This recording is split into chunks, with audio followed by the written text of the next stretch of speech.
As a manager, you don't change people. You can coach them, you can counsel them, you can guide them in making better decisions, but change only comes from the inside as a result of the decisions they make for themselves. Can I say amen? There you go. Absolutely. One of the greatest challenges we've seen over the years is young male managers, men in their 20s, basically say, I'm going to change that guy till it kills him. Sorry, you can coach and counsel and guide and confront and maybe terminate and hire whatever, but you can't change somebody. And that's what QBQ is all about. So what is amazing is when you talk about accountability with managers and they're in a group session, I can hear it. I can see it in their eyes, Charles. It's like, yeah, my people need this. Then we start saying, well, here's a QBQ for managers. What can I do to be a better coach today? How can I get to know each of my people differently because they're different?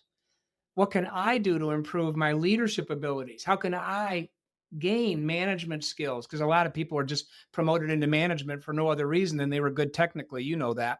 So the minute they hear that, they go, oh, wait a minute. This QBQ message, even though I'm a manager, this QBQ message is for me. I can be better. And this is all reiterating the point that you want to ask how and what questions, and they need to be I focused. So that I needs to be a part of that question that you ask to build more personal accountability. Well, that's a critical piece. I always kid people about, I don't know if you know who Dave Ramsey is, Charles, the finance guy. I've been on his show a few times. He found QBQ in the Memphis airport, stood there, read half of it, felt so guilty. He decided he better buy it. So he had me on the show. But the only reason I mentioned Dave Ramsey is every interview I've ever had with him, he says, so John, what's the biggest takeaway from QBQ for people? And I always say the same thing. I say, Dave, I can only change me. End of story. Can't change my wife, can't change my teenage son, can't change my boss, can't change my colleagues. I can only change me. And you know what, Charles? I didn't invent that idea. It's a truth.